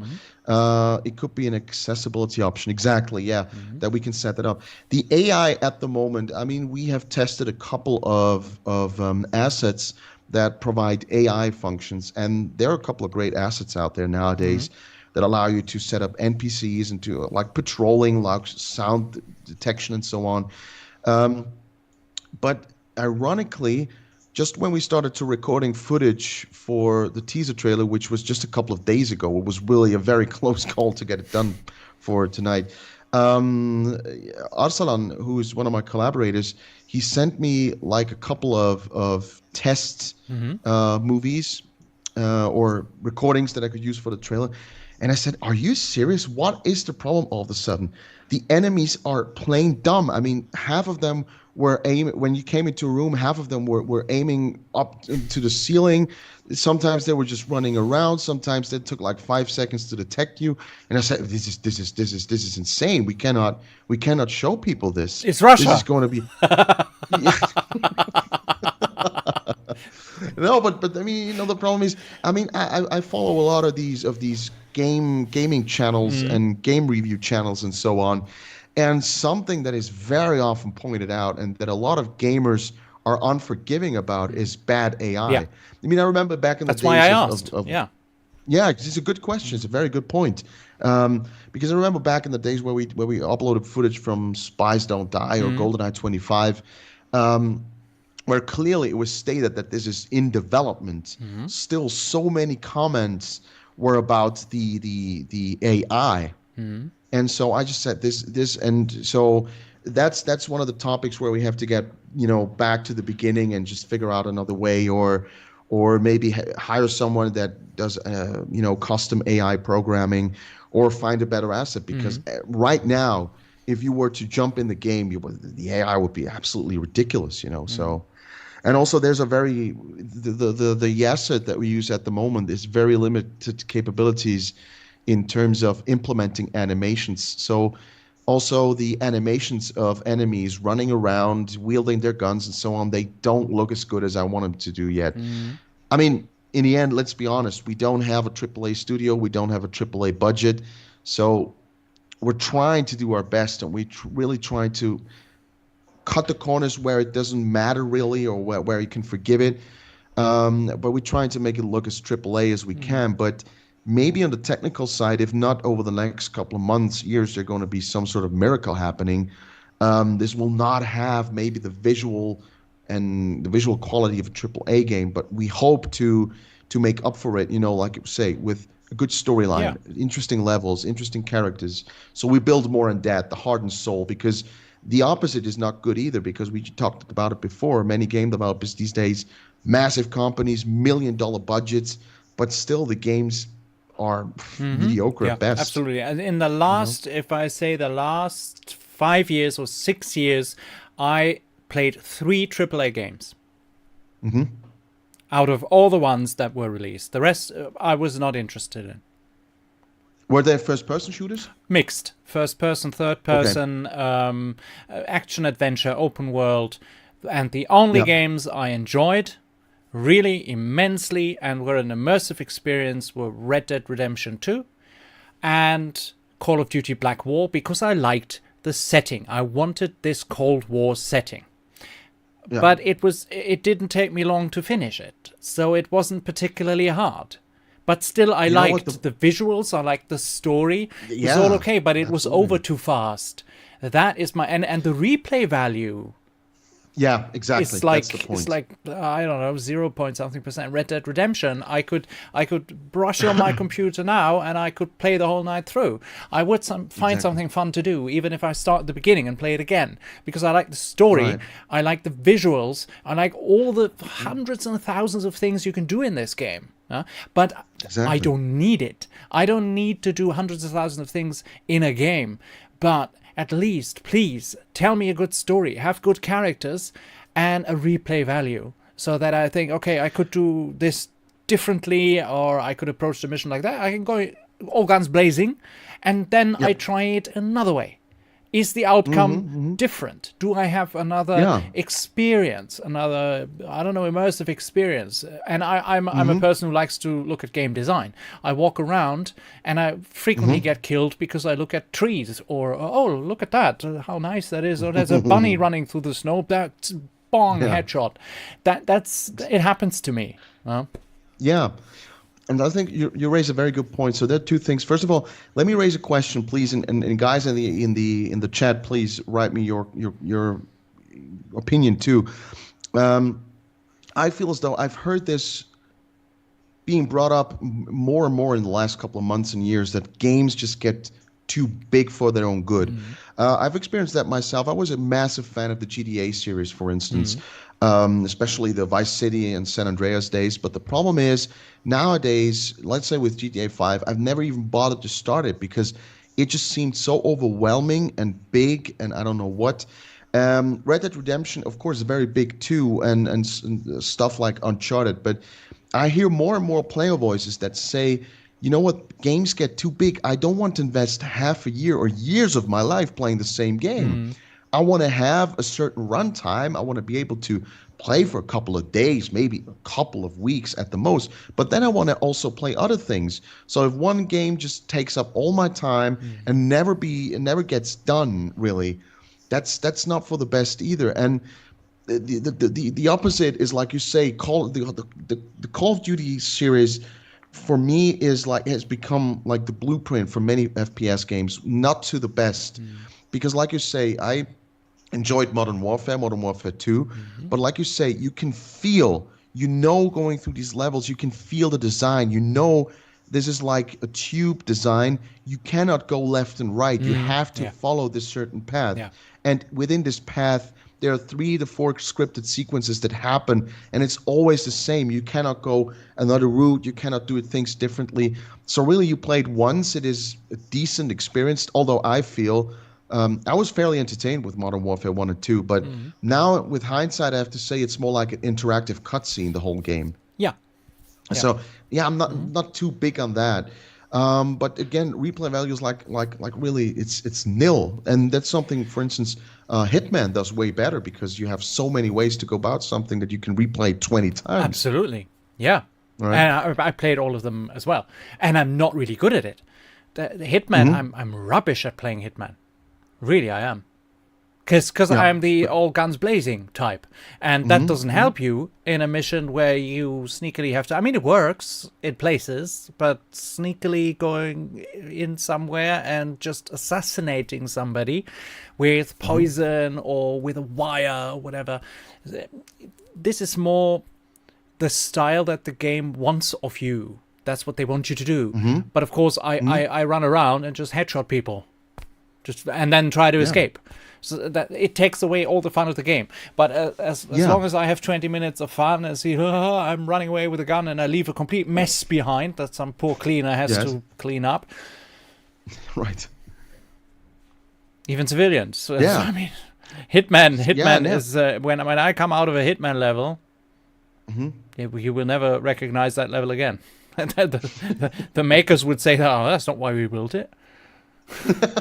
Complete havoc. He just went through with a rocket launcher that he cheated himself into the game. Right, exactly. Holy hell. And I mean, I think it was contracts that allowed you just to cheat spawn all weapons like miniguns and double shotguns, and you could just wreak absolute havoc in hotel buildings and stuff like that. Well, it was so much fun. You had the option at least. It's what I like to do when the game is actually finished.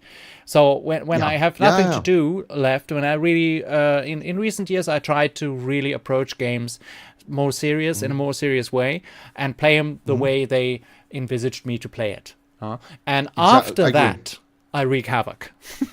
Exactly, I agree. Absolutely. And we have a couple of last couple of years. The option was not given for me. The option was not there. No, that's right. And let's go through a couple of comments on that subject. Dalek Enclave, I hope I'm pronouncing this right, wrote, I haven't played that many AAA releases. I think games have now less content and replay value nowadays. Yeah, it sort of goes into the... And I'm not just saying that out of my own perspective. Like I say, I follow many game review channels, gaming channels, and watch videos occasionally before I go to bed. And they all say the same. So it's not something that we just experience and feel, but it's something that you hear often days. And Zen also writes, FPS story-driven games are virtually non-existent nowadays. I don't know any that's been released in current gen beyond Call of Duty, and I would even add to that Call of Duty Cold War.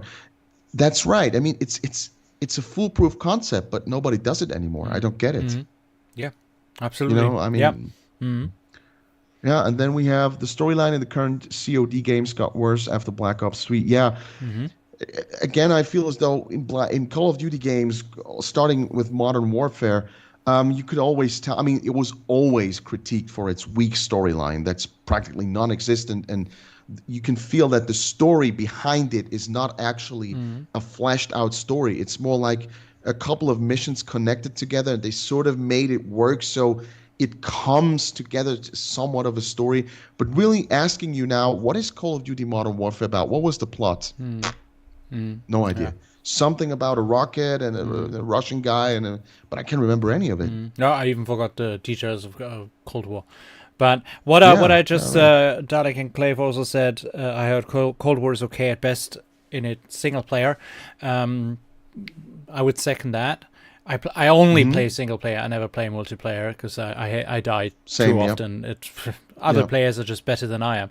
So I like a single player campaign. Cold War was fun, but also there, when you went to some place of the game world where you're not supposed to go, it told you, please return to the mission area. It was a real big screen, and it had a countdown, and I always thought, why don't you have one of the NPCs or some of them? And that was a level in the GDR behind the Iron Curtain. Why did some of the policemen or soldiers that were standing around there just not scream at me in German? Go back, zurück. Yeah, something like that, you know? Yeah. Right. Stop, halt, something like that. It would have been much more immersive, so you feel like in a battle arena, and that's where you you feel what you said. It's so fixed, and I'm used to other stuff. In Red Dead Redemption, you can basically go anywhere, and when you reach the point where you can't go any further, you don't want to go because, like you said before, you've walked for 5 hours. Right, exactly. Or rode your horse until it dies. And I think, Call of Duty, Cold War, I can understand why people, and I was inclined to jump in a couple of times as well, because like you say, and I understand where you're coming from, the presentation and, the sort of the authenticity, also that you get close to Ronald Reagan and you get into these different locations in, like you say, the GDR, Soviet Union. It's great to look at and to listen to it. But again, it is not really gameplay. Again, I've watched a couple of maybe 40, 50 minutes of gameplay footage. And I just saw these things. I think you were in the Lubyanka in the KGB building and you were just, I could tell, oh God, no, it's these typical Call of Duty things where you have to go along with someone, you have to do exactly what he says, and then you're forced into this position, you have to do that. And I never actually was motivated to buy the game and play it. But you could do something on your own there, and I actually got lost. I got lost in the building, and then in that mission you need to do 3 things. You need to do 3 tasks. And one of them was get the key from some general, but that meant that the general had to go because he would not give you the key. And in the moment where I think if I remember right, because it's all gone now, you have to poison him, I think. And the tea, right? I think it was the tea, I think you have to poison the tea, and then suddenly there's somebody, when you come back, there's somebody in there with him. And exactly. I thought, am I now caught, or how is this going to play? And then it played out completely different. And I thought I made a mistake. So that's where the game actually surprised me. It caught me on my heels, and I thought I had done something wrong and I could start over. But actually everything was fine. But in between, coming to this point of poisoning the general, I got lost in the building because I admired the building and look how nicely they put it together. Exactly. They must have done that from old photos. Really yes, nice. Right. And the Soviet uniforms and everything. Yeah. And Imagine it was a mission timer. Yeah. Yes, that's a way to break your own level design. Yeah, when I play that, it should be a mission timer of 3 hours. Because I need to look at everything. I look at all the details. But and there is another comment from Dali and Clive. The games got way too cinematic nowadays to the point they don't feel like games to me. When you remember, there is that scene at the table where you sit with Gorbachev. And it's an interactive thing. You can move to the left and you can move to the right. So you can look at everybody, but it is in a cinematic scene. And it's not immersive enough for me that I can move the mouse and I know I can look left and can look right at the people sitting at the table. Interesting. Yeah. Most of the time I looked at Gorbachev and thought, oh, wow, Polygon. You look really good. Exactly. Yeah. Yeah, but then again, they break their own immersion by just having Gorbachev doesn't sound anything like Gorbachev at all. No. It's just he looks fairly good compared to the original or to the real life counterpart, but he does sound nothing like him. And wasn't he even in English? I don't think he should be. That's just. It should have been left Russian, with subtitles. Yeah. Yeah. Exactly. Yeah. That's the way I feel too. And also there was a comment. And by the way, guys, I'm really glad to see that you actually share our sentiments. That shows me that we're heading into the right direction. And Michael asked the question: when planning the game, did you prepare a script telling the story and characters? Absolutely, yeah.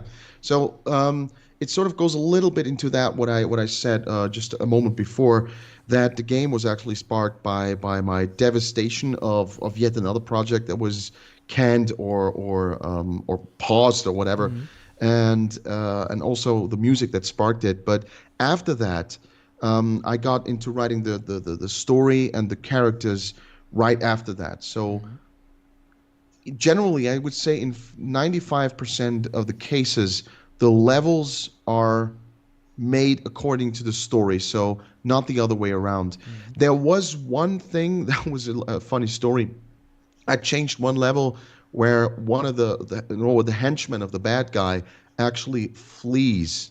That's one after you kill the bad guy, the henchman flees, and first it was intended for him to be in some sort of a gated community in the Soviet Union of like these army men, and I thought, well, great, yet another level with woods and snow and stuff, and I had some great tracks left from the previous project that were all more in a Hispanic style with flamenco guitars and the main theme and stuff. And I thought, well, how are you going to make that connection? No way Hispanic guitars are going to work in any way in a Soviet setting. It's a dangerous connection. Yeah, that is a dangerous connection. And then I thought, how on earth could we do it without changing and bending the story around in an unnatural way, but still we could use that music that I made for that level from the previous project.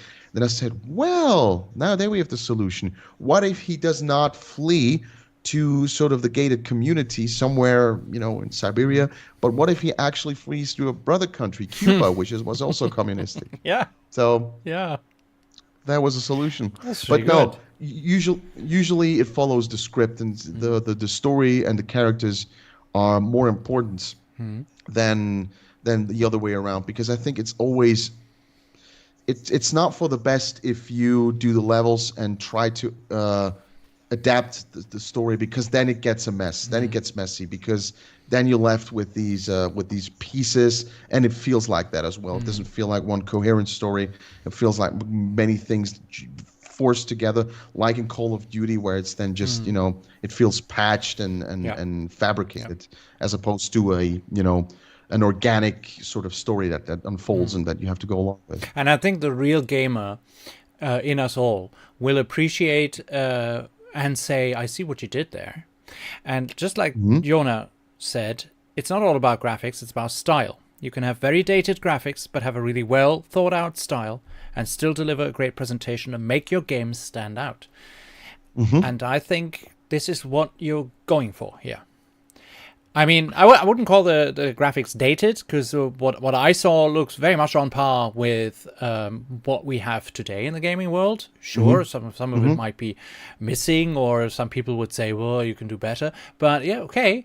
But from the setting and the story and the characters and the scripting and later the dialogue, once it is in, dialogue makes a huge portion of an interesting game and a story. I mean, I have to relate somehow to the characters. And the character I play. I mean, you play as the main character. So basically, calculating it down, if you voice him wrong, I feel it's odd. Right. Absolutely. So there, I just raised the bar for you. Thank you. Very kind. But yeah, well, I'm in that as well. I'm in the same boat. Yeah, so trot safe. Yeah, no, but I agree, and I mean, I have to force myself to stop looking at too many games that are sort of somewhat comparable to this project, because you just get discouraged and disheartened. Because, like you said, you brought up Red Dead Redemption 2 a couple of times. I mean, these graphics are insanely good. Just today, I saw footage of Metro, of one of the newer Metro games. And this is just, it's just, again, just a whole other level. And I wish I could get, that kind of visual fidelity. But that's just, if not just any miracle happens within the next couple of months, years, that's just going to be out of reach. And we just have to push as good as we can to at least make it not be.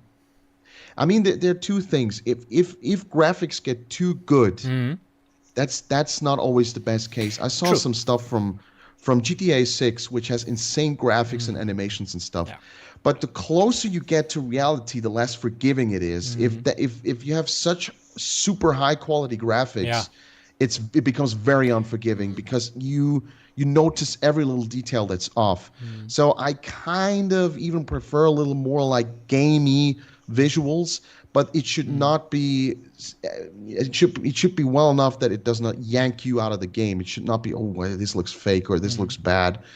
And so, yeah, but it is difficult. And doing this teaser trailer, I was really anxious, because I knew, or I'm fairly confident, that we have a good story, a couple of good characters, and probably a good game on our hands. Yeah. But in the first couple of trailers and stuff and pictures that you show, the mass of gamers are not going to look at that. They're just going to look at the trailer and see what they see, and they're going to judge it by that. I mean, you can have the greatest story, the greatest characters.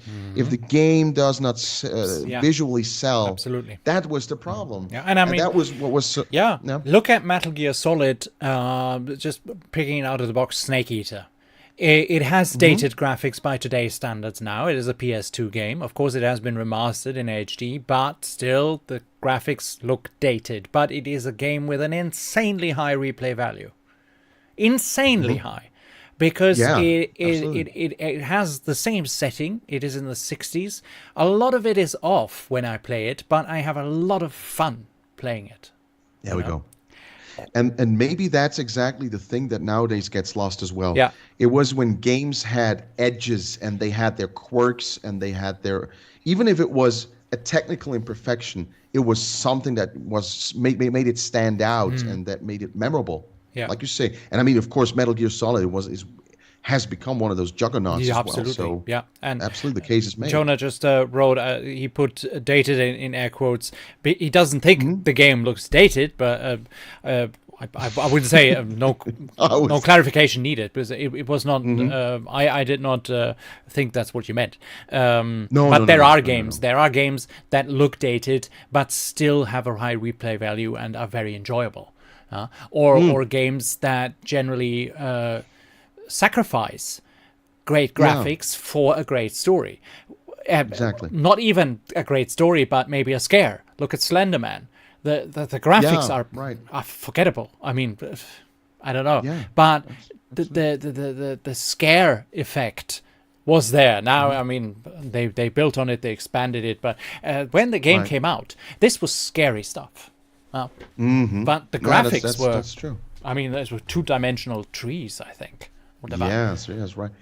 No, and I mean, I would be okay, and I would give the point that I would say that, I think Dangerous Connections, again, unless there will some miracle will happen, Dangerous Connections will never be something that people will see screenshots of or videos of that will go, wow, this looks insanely great. But again, that is not what we're going for. We want to sell atmosphere and story. And a couple of you pointed this out in the chat as well. And by the way, yes, Dalek, I'm absolutely willing to take interviews relating to the music. Absolutely, on everything. I love to talk about these things, about game. Don't like to talk about myself too much, but about the projects I love very much. And I've received your email in the meantime. I will get back to you. To come back to the question, I mean, when I just think of the releases the last couple of years, and that's something, I mean, you know me, Benjamin. I'm not a very how do I want to put this? I'm not an arrogant person, I would say, and I'm not very, too secure of myself or what I do. But I would say, tell me a game that took place in the Cold War era that told a somewhat interesting story, had a couple of memorable characters, a good soundtrack, not a throwaway soundtrack like it often is nowadays in games and movies, and had a certain style to it. Name me one in the last 5 years. I would struggle to come up with one. Yes. So that's what makes me a little 5 confident. years. Yeah, Snake Eater would have ticked all those boxes. Exactly. But Right. it is older than 5 years. Yeah. Or even if it wasn't the last 5 years, then it was one thing. Yeah, I can't else, remember one. And those that had a good storyline and decent graphics were hard to play, or boring for some other reason. I remember that one game. It was called Red, something Red. It was about a female agent killing off Nazi agents. Oh, yes. Do you know which one I mean? Yeah, the name escaped me as well, Yeah. but I know which one you're Yeah. referring to. Yes, right. It was okay. And- It was okay. It had good graphics at the beginning. It was good, but it was hard to play. I found it difficult. I found it too dark from the lighting, not from the story, but from the lighting. It was much of it was in the dark, and I hate it when everything is always in the dark. Just, That's true. It's really it's strenuous after a time. Yes. yeah. That's true. That's true. But otherwise, And no. I did not buy any AAA games except Red Dead Redemption and Cold War that I actually was looking forward to. Really looking forward to the release. Cold War I bought, I think, 2 or 3 years after release. Red Dead Redemption I bought the minute it came out because I knew I would enjoy that. Because there were developer streams like this, and they showed us what is in the game, and then there were the pre-demos and then the demos, and people and game reviewers got it to play, and they say, oh, you can do this and you can do that, and you get hit by a horse, and you can go and have a bath, and you can play poker here. And I thought, wow, are there even any missions? And they came on top of it, and then came the side missions, and then you see the graphics and you think, okay, sold. Yeah, right. Yeah. And I think you can also make the case, because I often remember when we had discussions about, because I know that you're very interested in the history behind the Titanic. And I think it's always also interesting, and maybe, I don't want to make this sound like a history class, but I don't want people who want to play this game to be history buffs, but maybe if you're not fully aware of what went on back in the time, such a project like Titanic or like even Cold War, of course it's a shooter, but still, I remember I got so many basic information and so many stuff I learned from history, from movies and games partially as well.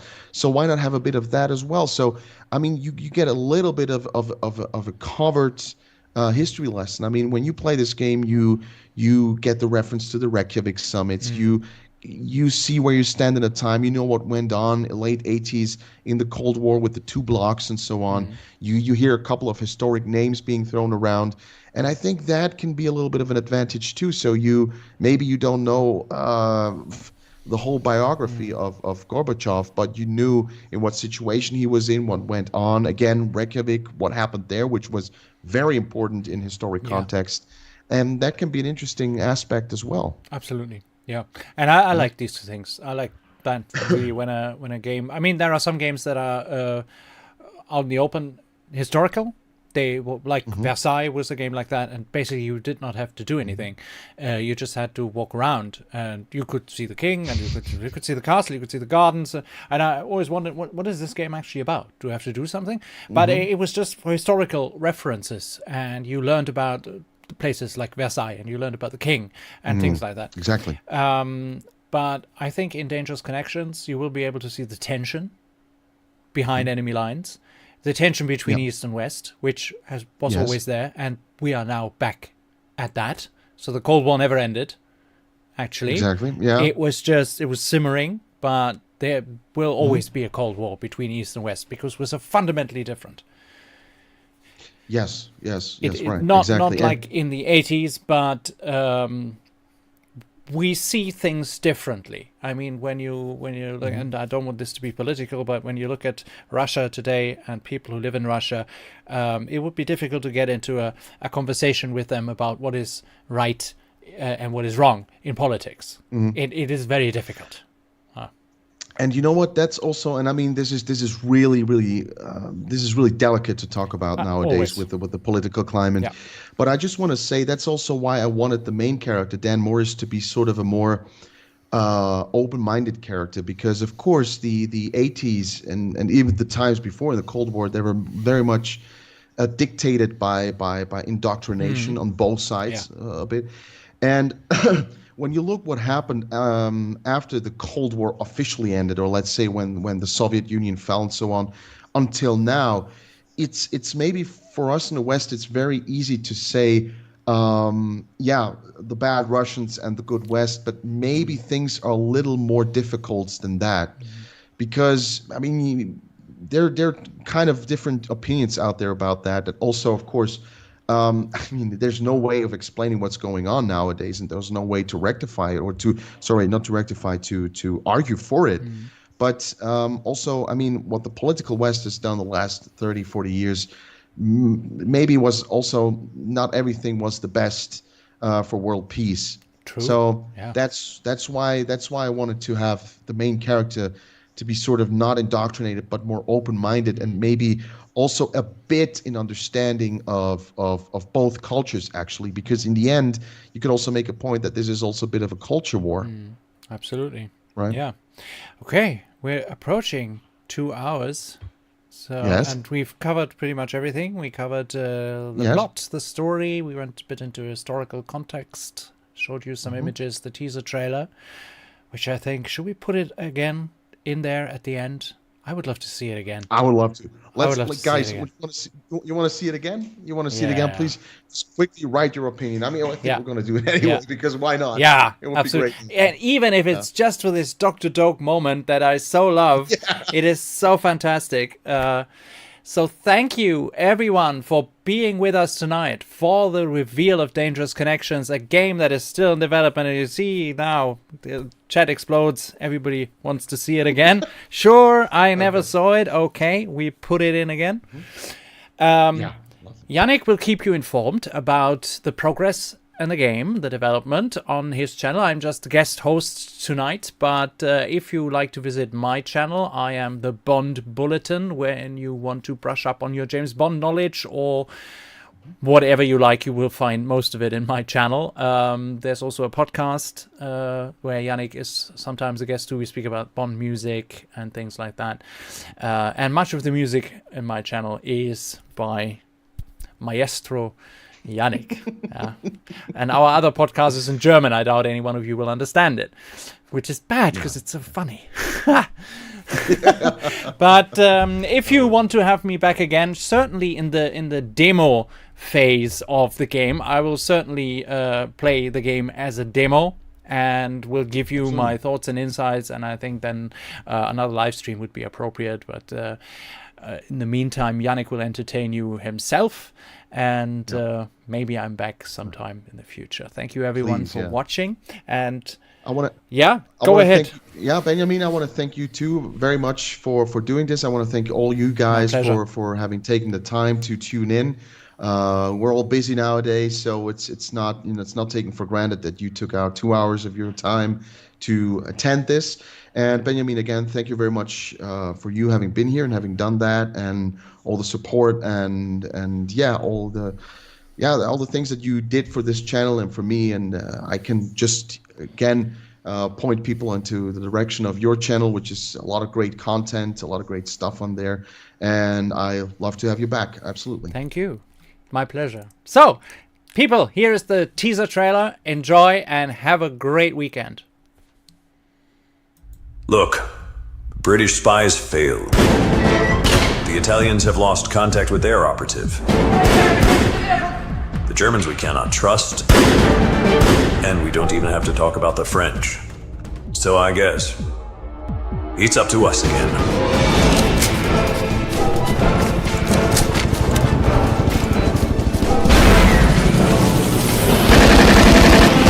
Прицели его!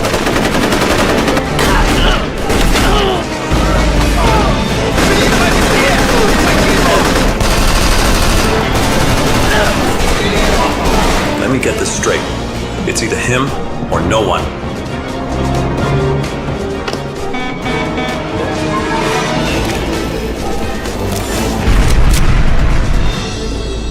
You are never going to see the light of day again. I promise you.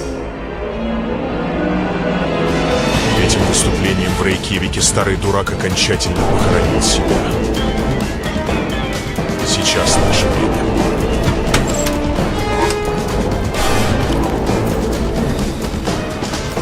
No more issue coming back now!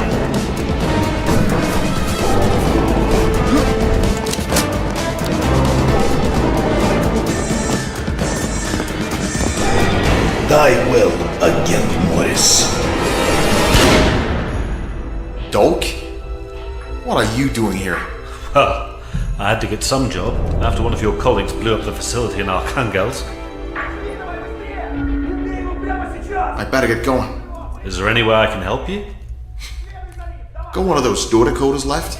Ha ha ha. Like I've never heard that one before.